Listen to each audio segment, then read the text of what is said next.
अपेक्षा नहीं, किसी भी तरह का चिंतन विक्षेप में नहीं आना चाहिए कि नाम जप के लिए जैसे बने, जैसे जबरदस्ती जिह्वा से आप नाम उच्चारण, यहां जिह्वा की बात करें, केवल जीभ से अभ्यास तुम बना लो, जो नाम तुम्हें प्रिय लगे या जो गुरुदेव ने दिया हो। जीभ के द्वारा प्रभु के नाम की आवृत्ति अगर निरंतर होने लगे तो बहुत जल्दी हृदय के जो पाप वासना मल हैं वो सब नष्ट हो जाते हैं। ध्यान से सुनो इसे।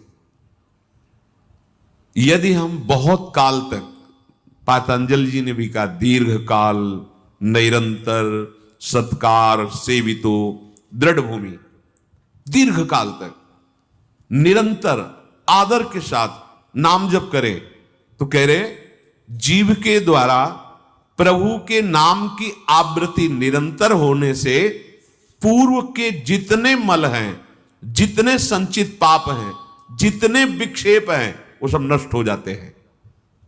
अभी तो शुरू ही नहीं किया है, अभी तो विक्षेप ही विक्षेप है, मल ही मल है, और आप कहते हो हमारे दुख दूर हो जाए। नाम जप करो, दुख दूर होने की बात क्या, दुख की निशानी नहीं रह जाएगी। जैसे अगाध समुद्र में मछली किलोल करती है, ऐसे हरि शरण में जो जीव होता है, भजन करता है, उसे अपार सुख मिलता है। सुखी मीन जिमी नीर अगाधा। अब तीसरी बात है, ये बहुत क्रम से जोर की, जैसे स्मृति तो उससे सब कुछ अनुभव होगा, पर उसकी प्राप्ति नाम जप से होगी। अब नाम जप में हमारी रुचि, नाम जप में हमारी भावना पुष्ट हो, उसके लिए कह रहे हैं तीसरी बात बहुत आवश्यक है, भगवान की कृपा पर पूर्ण विश्वास होना। ये तीसरी जो बात है, ये बहुत जोर की बात है, कृपा पर विश्वास हो जाना। भगवान हम पर कृपा किए हैं और उनकी कृपा से हमको निश्चित भगवत प्राप्ति होगी। कई बार विश्वास की, कृपा की चर्चा हुई है। ये तीसरी बात बहुत आवश्यक है उपासक के हृदय में। भगवान के कृपा बल से अब मुझे निश्चित भगवत प्राप्ति होगी, इसमें कोई संदेह नहीं है। देखो, पहली बात, स्मृति से सब कुछ प्राप्त हो जाएगा, पर बड़ा कठिन है, क्योंकि स्मृति तो हमारी जगत के भोगों की चल रही, संसार की, देह की। तो बोले नाम जप जो है वो आपकी स्मृति को जागृत कर देगा। जितना आप अधिक नाम जप करेंगे, आपके पाप सब नष्ट हो जाएंगे। तो नाम जप में भी बराबर तो हिम्मत नहीं पड़ रही, आध घंटा थोड़ा समय नाम जप। कोई साधु महात्मा एकांतवास करके 24 घंटे प्रयासरत, उनकी बात हो सकती है। हमें तो जब मिला समय तब भले नाम, अभी इतना अभ्यास नहीं। तो बोले निरंतर नाम जप और स्मृति दोनों को जागृत करने की सामर्थ्य तीसरी बात में है। भगवान की हम पर बहुत कृपा है। भागवत में भी एक जगह कहा है कि जो भगवान की कृपा का अनुभव करते हुए प्रारब्ध के अनुसार दुख सुख आता है, उसे भोग लेता है, शिकायत नहीं करता, उसमें विचलित नहीं होता है, और हर समय भगवान की कृपा का, हमारे ऊपर बहुत कृपा है, तत्यनुकंपा, ये श्लोक ऐसा है। उसे भगवत प्राप्ति ऐसे हो जाती है जैसे पिता की संपत्ति पर पुत्र का अधिकार स्वयं हो जाता है। ऐसे हर समय भगवान की कृपा का अनुभव करना बड़ी कृपा है हमारे ऊपर। जो दुख सुख आवे उसे सह लेता है, भगवत चिंतन, वो निश्चित भगवत प्राप्त हो जाता है। तीसरी बात है हृदय में बैठालनी कि भगवान की कृपा बल पर भगवत प्राप्ति बिल्कुल निश्चित हो गई मेरी। ये मानने में क्या जाता है तुम्हें? तो आप कह दो कि हमारे अंदर तो विकार हैं, अभी भजन नहीं। भगवान की कृपा बल की बात कर रहे हैं। पहली स्मृति, दूसरी नाम जप, तीसरी बात करें कृपा बल पर। उनकी कृपा से क्या नहीं हो सकता? कहो कृपा ते कहा ना हुई। अरे वो मूक से वेद पढ़वा दे, लूले लंगड़े से सुमेर पर्वत फंदवा दे, छोटे सांप के बच्चा से गरुड़ को खा जाए, भगवान भगवान। तीसरी बात बहुत जोर की है, जिसमें दोनों बातें आ जाएंगी, निरंतर नाम जप और भगवत स्मृति भी आ जाएगी। प्रभु के कृपा बल से प्रभु की प्राप्ति में अब कोई संशय नहीं है। ये भी सुबह कहा था जो साथ के पास कि तुम चिंता मत करो, बस जो हम कह रहे हैं निषेधात्मक जो बातें उनको तुम मत करना, तुम पड़े रहोगे तो भगवत प्राप्ति हो जाएगी। क्योंकि हम हैं किनके? श्री जी के। यहां जो भी आप छोटी सी भी चेष्टा कर रहे हैं, बहुत बड़ा भजन हो रहा है, महल में है, वृंदावनेश्वरी के धाम में है, एक छोटी सी भी चेष्टा, जैसे कहीं सोनी लगा दिया, कुछ भी जो भी चेष्टाएं कर रहे हो, खान पान संबंधी भी जो चेष्टाएं कर रहे हो, आपका भजन या फिर स्वार्थ आपने भजन गए, तुम चिंता मत करो भगवत प्राप्ति की। ये हम केवल निज जनों से नहीं, माइक से कहें कई बार कि आप सबको निश्चित भगवत प्राप्ति होनी, इसीलिए प्रभु ने धाम बुलाया, सत्संग सुनाया। अगर प्रभु को अपनी प्राप्ति न कराना होता तो संयोग क्यों देते? हम फंसे होते माया प्रपंच में। तो तीसरी बात कि अब हमें कोई संशय नहीं, मेरे को भगवत प्राप्ति निश्चित होगी, क्योंकि मुझे भरोसा है श्री जी का, मुझे भरोसा है वृंदावन का, मुझे भरोसा है आचार्य और गुरु का। अब ये बातें हमें डर पाओ मत। हाँ, हमारी कमजोरी है, हम अभ्यास कर रहे हैं भजन का, पर अब मुझे ये भय नर्क स्वर्ग अपवर्ग आसने ये आ गया भरोसे से, ये कृपा का भरोसा हुआ तो बात आ गई। मानो भगवान की प्राप्ति बस मेरे को हो ही गई, ऐसे रोज सोचना है। हे महापुरुषों के वचन है। तीसरी बात बहुत जोर की है, नाम जप और भगवत स्मृति इसी में आ जाएगी, क्योंकि भगवान की कृपा से सब कुछ हो जाता है। मुझे इस जन्म में भगवत प्राप्ति पक्का होगी भगवान की कृपा बल से, प्रियाजू की कृपा से।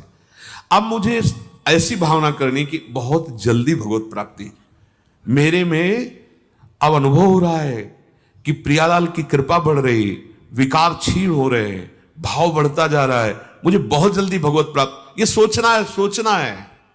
जब हम गंगा किनारे भ्रमण कर रहे थे तो एक लाल जी योगी नाम के महात्मा थे, तो रात्रि में, प्राय संत जन रात्रि में जगते हैं, तो वो उनसे मिलने गए, तो रेत में ऐसे कपड़े का वो तंबू उसी में थे। उन्होंने कहा देखो तुम्हें जो बनना है वो सोचो, जो सोचोगे वही बन जाओगे। तो छोटी सी डायरी रखते थे, एक पेन लिखा, उसी समय आज भी वो लिखी रखी, जो तुम्हें बनना है वो सोचो, वैसा सोचो, जैसा सोचोगे वैसा तुम बन जाओगे। सोचो, भगवान की हम पर बहुत कृपा है, हमारे अंदर दैवी संपदा बढ़ रही है, विकार धीरे धीरे क्षीण हो रहे हैं, मतलब मुझे प्रभु मिलने वाले हैं, मुझे प्रभु मिलने वाले। आप देखो इसका प्रभाव देखो,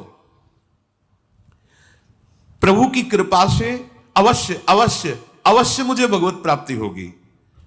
बस अब तो भगवत प्राप्ति होगी ही, क्योंकि प्रभु की कृपा है। ये शब्द पकड़ो, अंदर तुम्हारे अंदर अपने में कोई बल नहीं, अपने में कोई साधना नहीं, पर यहां कृपा की बात है, भगवत कृपा, भगवत कृपा बल।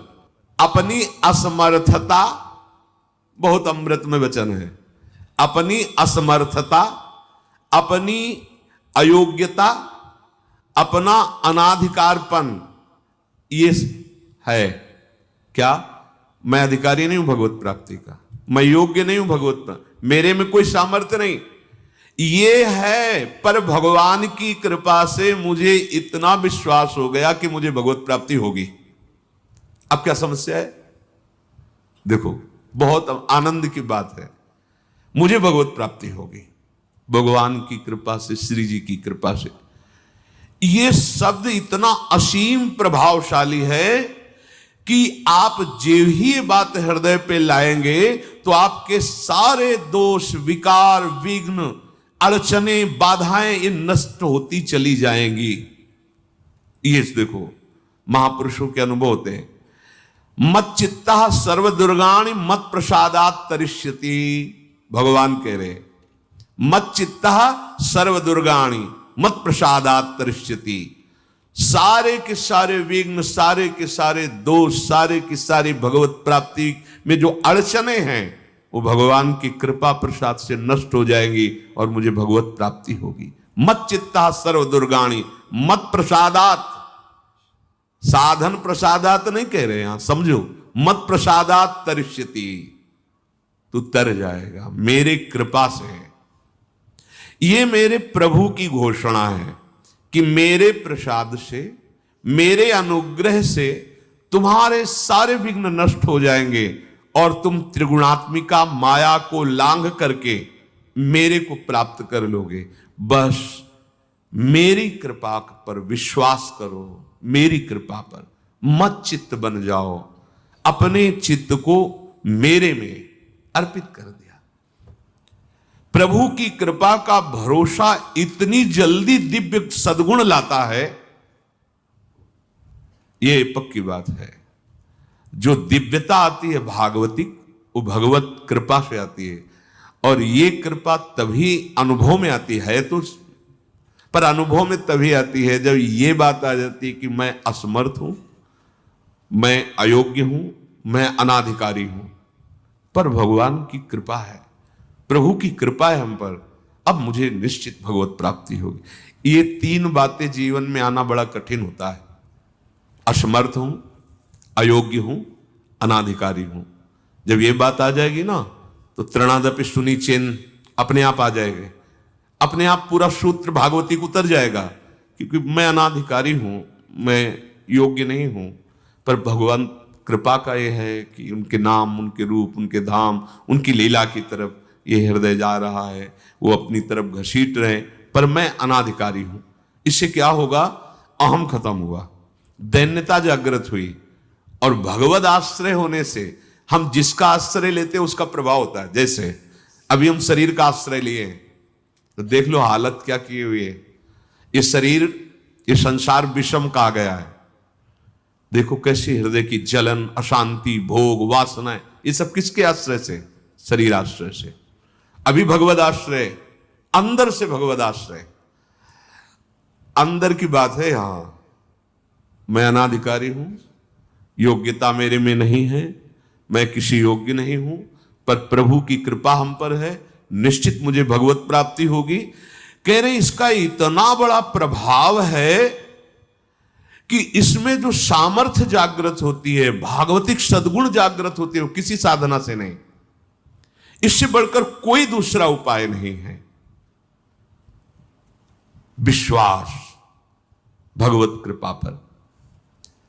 तुलसीदास जी भी महाराज कहते हैं कि वस्तुतः मेरे में कुछ नहीं है, पर है तुलसी प्रतीत एक प्रभु मूर्ति कृपामयी है। मेरे में ऐसा कोई सद्गुण नहीं कि मैं अपने प्रभु को रिझा सकूं, पर यह विश्वास है कि मेरे प्रभु कृपा में है, कृपा मूर्ति है। अपने साधनों पर जो विश्वास करता है, अपनी जितेंद्रियता पर जो विश्वास करता है, वो गिर सकता है। लेकिन जिसको अपनी अयोग्यता का भान हो गया है और प्रभु का भरोसा हो गया है, उसे कोई नहीं गिरा पाएगा, पक्का। बच्चा बन जाओगे, अयोग्य हूं, पर आपका भरोसा, तो कोई प्रश्न नहीं आएगा जीवन में। अगर प्रश्न आता है तो आप वाणी से बच्चा कहते हो, लेकिन अंदर अहंकार है, वो अंतर्यामी सदगुरु जानता है। मोमन कबहु तुम्हें ही ना लागो, ज्यों छल छाण स्वभाव निरंतर रहत विषय अनुराग। अगर हम अपने साधन की बात करें तो वह अच्छा साधन तो विषय का कर रहा है मन।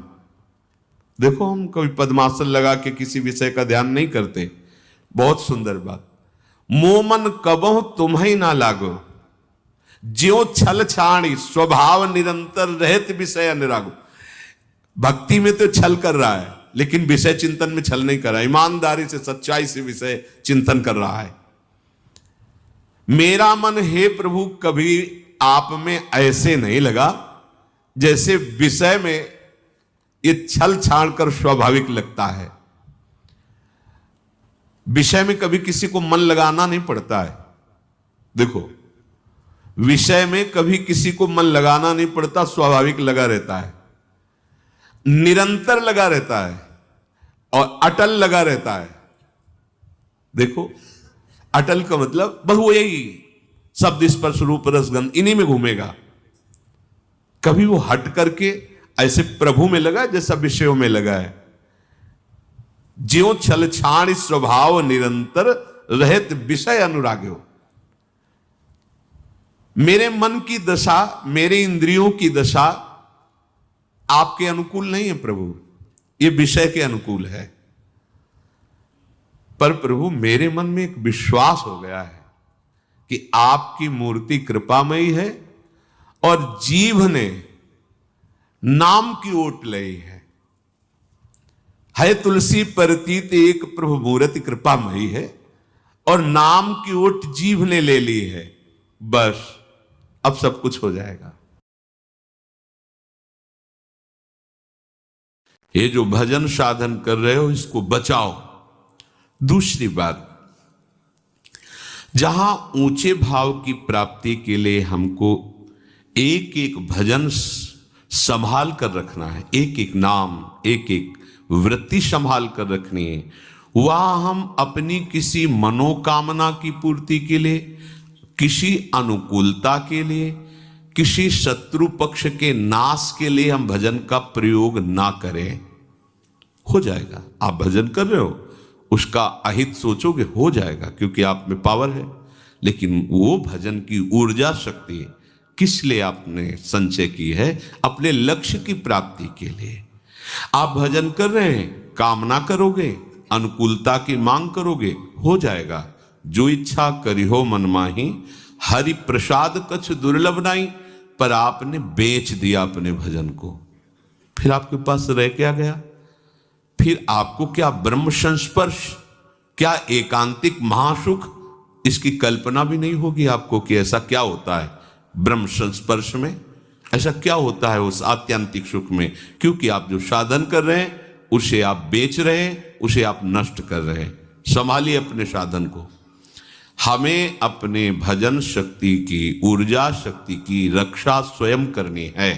क्या? किसी का अहित नहीं, किसी का अमंगल नहीं, किसी का बुरा नहीं, ना करना है, ना बुरा बोलना है, ना बुरा सोचना है। दूसरी बात, अपनी कामना की पूर्ति, अपनी अनुकूलता की मांग मुझे नहीं करनी है, मुझे अपना भजन नहीं बेचना है। अब क्या होगा? आपका आराध्य देव सब संभाल लेगा। आपको कुछ करने की, आप कामना करेंगे तो आप अपने भजन के ठेकेदार बन गए, और आप प्रभु के आश्रित हैं तो उन्होंने आपके भजन को सुरक्षित भागवतिक बैंक में जमा कर दिया। अब व्यवस्था सरकारी आपकी होगी। समझिए, सरकारी व्यवस्था है उसमें। जब तक आप ठीक से भगवद आश्रय नहीं लेते तो इस संसार को तुम ऐसा समझो जैसे वो मॉल कहते हैं, मॉल जिसमें वो टोकरी में सामान रखा रहता है, क्या कहते हैं? मॉल है। हाँ, वो ऐसी दुकान जहां जो मनावे से उठा के अपनी टोकरी में डाल लो। फ्री नहीं है, वहां तुम्हें कोई नहीं बोलेगा, महंगी से महंगी डाल लो, हिसाब वहां पर होगा। और हिसाब नहीं तो सामान छीन ली जाएगी, धक्का मार के बाहर कर दिया जाएगा। ये संसार में ऐसा मत समझना कि हर चीज फ्री है, हिसाब देना होगा सबका। हाँ, अगर सरकारी पास हो गया है फिर कोई बात नहीं। सरकारी पास मन वचन कर्म से प्रभु के अधीन होकर सारी चेष्टाएं अपने प्रभु के लिए करता है। अब उसका भरण पोषण सरकारी हिसाब से होगा, वो भागवती के हिसाब। उसको ये नहीं कि अब उसको उसका भजन कटेगा, नहीं, वो सरकारी हिसाब है, अब वो भागवती के हिसाब से चलता है। तो उपासक पूर्ण समर्पण होने तक ये सावधान रहे कि अपने भजन को खर्चा ना करे, बेचे ना। दो बातें, खर्चा होता है दूसरे का अनिष्ट अमंगल करने पर, और बेचना होता है अनुकूलता लेने पर, कामनाओं की पूर्ति पर। बहुत सुंदर बात। अगर आपको भजन साधन करने पर आनंद की अनुभूति नहीं हो रही तो आप अपने भजन को खर्चा कर रहे हैं, बेच रहे हैं। बंद करो ये खर्चा करना और बेचना। आप भजन कर रहे हैं, अंदर ही अंदर सोच रहे ऐसा ऐसा, वो आपका भजन जा रहा है। आप भजन कर रहे हैं, दैन्य होकर मांग रहे हैं, ये अनुकूलता मिल जाए, ये वस्तु मिल जाए, ये समस्या हट जाए। आप अपने भजन का ऐसे प्रयोग क्यों कर रहे हैं? जहां अनुकूलता के लिए भजन होता है, वहां हम अपने शब्द में कह सकते हैं कि पाप रुकता नहीं है, वहां फिर पाप होना शुरू हो जाता है। हम भजन तो करें प्रभु का और मांग करें अनुकूलता की, तो लक्ष्य क्या हुआ? अनुकूलता हुई ना। हम भजन करें प्रभु का और मांग करें भजन में डूबने की, कि अभी भजन तो क्रिया हो रही है। ऐसा समय कब आएगा जब ये भजन डूब करके होगा? डूब कर कोई बाह्य स्मृति नहीं, रूप छके घूमत रहें, तन को तनिक न भान, यह है डूबना। विरह कमंडल कर लिए बैरागी दो नैन, मांगत दरस मधु करी, छके रहत दिन रैन, यह है डूबना। हमारा ज्ञान हमारा पीछा नहीं छोड़ रहा है, पर हारना नहीं है। हमारे सहायक, परम उदार, परम करुणाकर, वात्सल्य समुद्र प्रियालाल है। ये दोष हमें है। हम अपनी मांग करते हैं, हम अपने अनिष्ट का नाश करने के लिए भजन के समय संकल्प करते हैं, नहीं करना है। अगर हो भी रहा है तो उसे रोकिए, नहीं रोक पा रहे हो तो इधर दृष्टि लाइए अति उदार करुणा वरुणालय युगल सरकार की तरफ। ये तभी होता है जब आश्रय में कमी होती है, समर्पण में कमी होती है। समर्पण ऐसे, ये दिया, थोड़ी अनुकूलता बाधा पड़ी, ले लिया, ऐसा हमारे लोगों का समर्पण है। ऐसे पहले सब नामे कर दिया प्रभु के नाम, थोड़ी प्रतिकूलता पड़ी तो अभी तो क्या, अभी तो शुरुआत है, पूरा तो समर्पण कर दिया था। अब अगर ऐसी प्रतिकूलता और बढ़ेगी फिर क्या हो? वापस करो हमारा तन, हमारा मन। वास्तविक दिया ही नहीं था, फिर वो अहम के ठेके में जमा कर देता है, अहंकार के। प्रभु ठीक नहीं चला सकते, अहंकार ठीक चलाएगा। वो मैं विचार करूंगा मुझे कैसे चलना है, क्या करना है, बिल्कुल अच्छे से समझो। महापुरुषों की शोध की हुई बातें हैं। बुद्धि के अभिमान को छोड़कर छोटे बच्चे की तरह हम अपने प्रभु के चरणों में समर्पित हो जाए। अजात पक्षा यु मातरम खगा, जैसे घोंसले में बैठा हुआ पंखहीन चिड़िया का बच्चा केवल मां की तरफ बाट जोहता रहता है, ऐसे शरणागत उपासक होता है। प्रभु बहुत ज्ञान, विज्ञान, ऐश्वर्य, महिमा से संपन्न है, पर हमारी चित्त वृत्ति प्रभु के प्रतिकूल पापों का चिंतन मनन करती रहती है। बुरे आचरण, निषेधाचरण, आज्ञा विरुद्ध, यही पापाचरण है। हम भजन करना चाहते हैं प्रभु का, पर पोषण करते हैं पाप का। ये सूक्ष्म बातें हैं, ऑपरेशन है हृदय का। भजन के साथ पाप प्रवृत्ति, पाप वृत्ति, पाप चिंतन कैसे हो सकता है? दोनों एक साथ कैसे हो सकते हैं कि आपका भजन भी होता रहे और मनमानी आचरण भी होता रहे? प्रभु कहते हैं, नमाम दुष्कृतिनो मूढ़ा प्रपद्यन्ते नराधमाः, मायया प्रहृत ज्ञाना आसुरम भावमाश्रिता। ये जो मूढ़ पुरुष हैं, ये भजन को समझते नहीं कि भजन किसे कहा जाता है। ये माया द्वारा हरे हुए ज्ञान वाले, आसुरी स्वभाव वाले, नीच और दूषित कर्म का चिंतन करते हुए उन कर्मों को करने वाले लोग मेरे भजन को नहीं जानते, मेरा भजन नहीं कर सकते।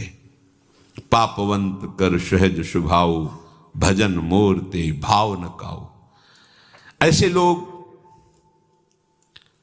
यदि कहीं किसी संत महात्मा का आश्रय मिल जाए इनको और थोड़ी सी श्रद्धा करके उनकी आज्ञा के अनुसार चलने लगे तो इनका भी परिवर्तन हो जाएगा। अपिचित सुदुराचारो भजते माम अनन्य भाग साधुरिव समंतव्य सम्यक व्यवसिता। ऐसा सांगो पांग पापाचरण करने वाला हो पर उसको साधु समागम से एक बात निश्चय में आ गई कि भगवान के सिवा अब मेरा कोई हितैषी कल्याण करने में समर्थ नहीं है, इसलिए मैं अनन्य भाव से भगवान का आश्रय लेता हूं। तो प्रभु कह रहे क्षिप्रम भवति धर्मात्मा शाश्वत शांतिम निगच्छति, उसे मैं बहुत शीघ्र धर्मात्मा बना दूंगा और वो परम शांति को प्राप्त हो जाएगा। तो आपको भूतकाल की चिंता छोड़कर, भविष्य काल की चिंता को छोड़कर वर्तमान के चिंतन को अब सुधारना होगा। मिलावट नहीं चलेगी उसमें। पाप का चिंतन, वासनाओं की भोग का चिंतन, संसार का चिंतन और भजन भी ना से अच्छा है, पर इतने अच्छे में पूरा जीवन व्यतीत कर दो और अनुभव न हो भगवद स्पर्श का और भगवदानंद का, तो फिर आप यही कहोगे भजन में कोई सुख नहीं है। सुख तो भोगों में ही है, क्योंकि इतने वर्ष करने पर भी हमारी वृत्ति भोग में ही सुख का अनुभव करती है। जो वर्तमान को बिगाड़ता है वो साधक कैसे हो सकता है? वर्तमान को बिगाड़ना, वर्तमान के समय में पापाचरण करना, पाप चिंतन करना, निषिद्ध बातों का चिंतन करना और माला भी चल रहा है, ठीक बात नहीं है। उस उपासक का भविष्य कैसे सुधर जाएगा जो वर्तमान को नष्ट कर रहा है? इसलिए सर्वतो भावेन आराध्य देव को समर्पण करो। कल्याणकामी उपासक को मंद भजन में नहीं टिकना चाहिए, तीव्र भजन में आना चाहिए। तीव्र भजन, निरंतर नाम जप, पूरा विश्वास, पूरी श्रद्धा, इसी जन्म में मुझे भगवान मिलेंगे, प्रभु मिलेंगे। तीव्र नाम जप, भजन में तीव्रता, रस आने लगेगा। अपने इष्ट देव में सर्वोच्च बुद्धि, अपने इष्ट देव में सर्व सामर्थ्यता, अपने इष्ट देव में सर्वलोक महेश्वर का भाव, भजन की तीव्रता, हो गया निर्मल मन। अपने इष्ट देव में सर्वोच्च, हमारे प्रिया प्रीतम से बढ़कर कोई नहीं, सर्व सामर्थ्यता, सारी सामर्थ्य इनके चरणों में विराजमान है। सर्वलोक महेश्वर, यद्यपि सकल लोक चूड़ामणि, जैसे हरिवंश करत अपनो जस प्रगट अखिल ब्रह्मांडन, क्योंकि अखिल ब्रह्मांडों के स्वामी हैं। हमारा भाव निर्मल हो जाएगा, शुद्ध हो जाएगा, ये अन्य चिंतन छूट जाएगा। इसलिए मंद भजन से काम नहीं चलेगा, भजन में तीव्रता होनी चाहिए। सच्ची बात, सब प्रभु ही है। एक बार पूज्य भाई जी महाराज कह रहे, एक उपासक ने, सज्जन ने सभा में खड़े होकर कहा कि मुझे कृष्ण दर्शन कराओ। तो जाने आप प्रवचन कर रहे हो, बड़े भक्त हो, कृष्ण दर्शन होते हैं अलग अलग सो। तो भाई हम हाथ जोड़कर कहते मेरे में ताकत नहीं है। पूज्य भाई जी से हनुमान प्रसाद पोद्दार जी महाराज, और तुमको सही बतावे तो रामकृष्ण में भी ताकत नहीं है। ऐसा क्यों कहा भाई जी? जलते हो? क्योंकि आप यदि दर्शन ना करना चाहो तो वो तो सबके सामने है ही। कहो सो कहा जहां प्रभु ने। दुर्योधन ने दर्शन किया क्या पूरे जीवन में? एक बार भी श्री कृष्ण का नहीं। सैकड़ों बार मिला होगा लेकिन दर्शन नहीं किया उसने। प्रभु को प्रभु भावना से दर्शन नहीं किया। ऐसे ही हम कभी भी प्रभु से बिलग नहीं हैं, पर प्रभु भाव नहीं है ना, तो हमें दर्शन नहीं हुआ। इसी मृत्यु लोक में प्रभु के कई बार अवतार प्रकट में हुए हैं, पर हमारे अंदर चाह नहीं रही प्रभु से मिलन की, इसलिए मिले हुए भी और कभी उनका दर्शन नहीं हो पाया। प्रभु सबके हृदय में विराजमान हैं, यद्यपि वो चाहें तो सब उनकी चाह में कोई, पर उनकी चाह तभी जब हमारी चाह हो जाए ना उनसे मिलने की, तभी प्रभु की कृपा से प्रभु के दर्शन संभव हैं तब जब आपके अंदर प्रभु के मिलन की उत्कट चाह, ये उत्कट चाह प्रभु को मजबूर कर दे माया का पर्दा हटा करके दर्शन देने के लिए, तब बात बने। प्रभु को आना ही पड़ेगा। तुम भजन करके अपने भाव को बढ़ाओ और इतना मजबूर कर दो कि तुम्हें देखना चाहें। ये बात, खास बात यही है। ये मेरे हाथ के बस की बात नहीं भाई, मैं आपको दर्शन करा सकूं। भाई जी महाराज, प्रभु का प्राकट्य दुर्लभ नहीं है, दर्शन दुर्लभ नहीं है, प्रभु के मिलन की उत्कट लालसा दुर्लभ है। इसलिए पहले अनन्य शरणागति ग्रहण करो और तीव्र भजन करो, और भजन ऐसा जिसमें जिया ना जाए प्रभु के बिना। तो ये प्रश्न ही नहीं करना पड़ेगा कि प्रभु के दर्शन करा दो तो जाने। जब प्रभु के बिना तुम मरने लगोगे तब प्रभु आ जाएंगे, जैसे मछली जल के बिना प्राण त्यागने लगती है। ये सिद्धांत है। अवश्य अवश्य प्रभु सी क्षण आ जाएंगे, आ ही नहीं जाएंगे, वे अपने आप को हमें दे देंगे। अब हम जैसे चाहे उनके साथ खेलें, सखा भाव से, सखी भाव से। जैसे भोग सुख, स्वर्ग सुख, ब्रह्म पदवी, ये तो मोक्ष सुख की तुलना में एकदम लघु हैं। मोक्ष पदवी दीयमानम, देने पर भी न गृहणंती, नहीं लेते, बिना मत सेवनम जना।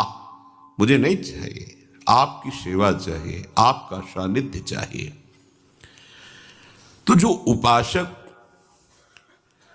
इस महासुख को प्राप्त करना चाहता है, उसका खिंचाव भोगों में कैसे हो सकता है? ध्यान दीजिए, जो मोक्ष सुख को भी ठुकरा दिया है प्रभु के देने पर भी, वो निम्न इंद्रियजन्य भोगों की तरफ कैसे खिंच रहा है?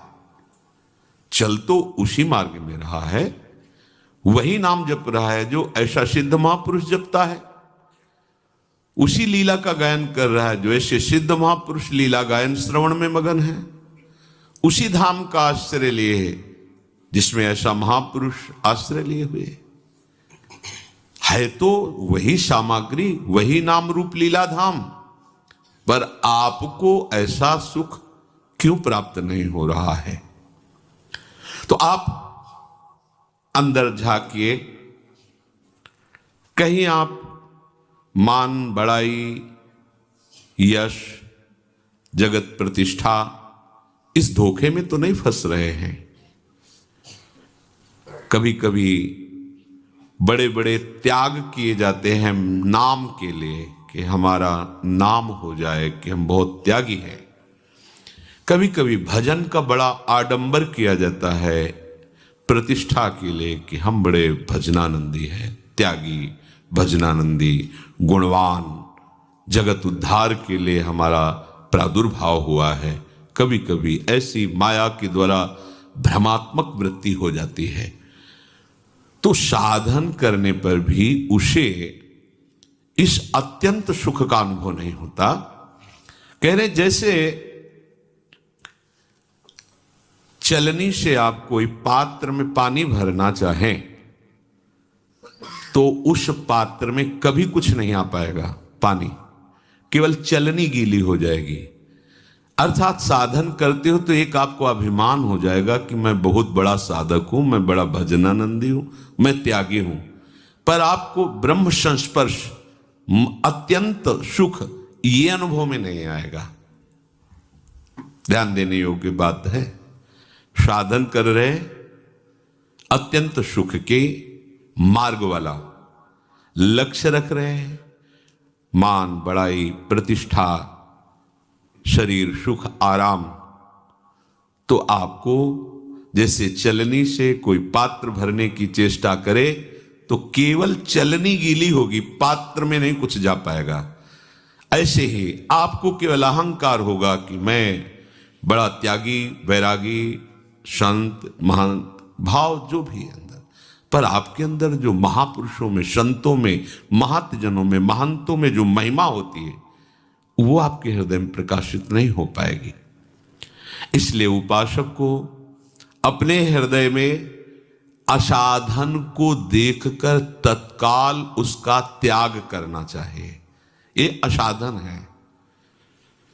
इंद्रियजन्य भोगों की वृत्ति, शरीर के सुख आराम की भावना, मान प्रतिष्ठा बड़ाई।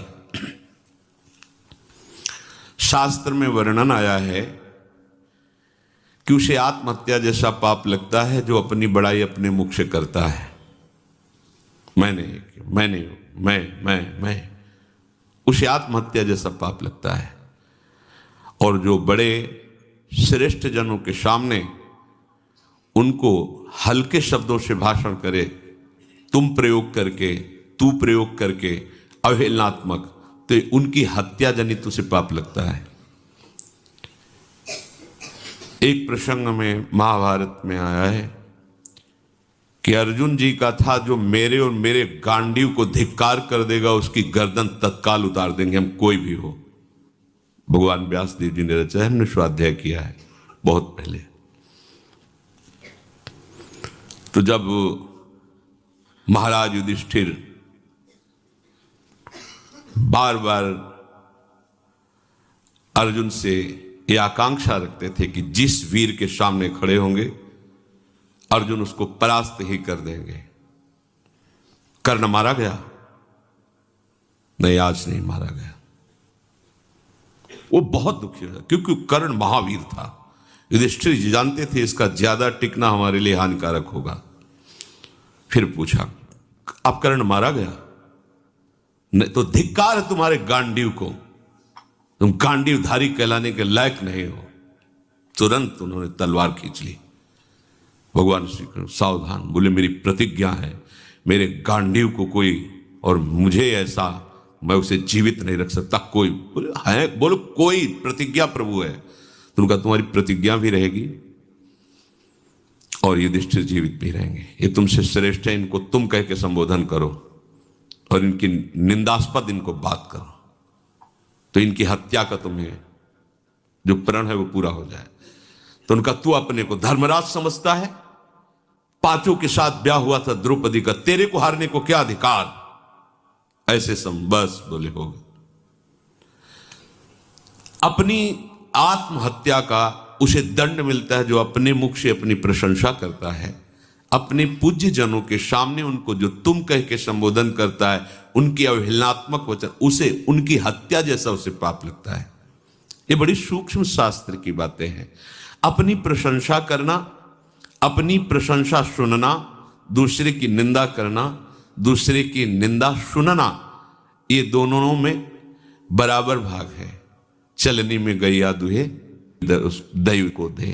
साधन कर रहे हो पर अपनी प्रशंसा सुनना चाहते हो और अपने मुख से अपनी प्रशंसा करते हो, दूसरे की निंदा करते हो, दूसरे की निंदा सुनना चाहते हो, तो केवल चलनी गीली होगी, पात्र नहीं भरेगा, अभिमान नहीं।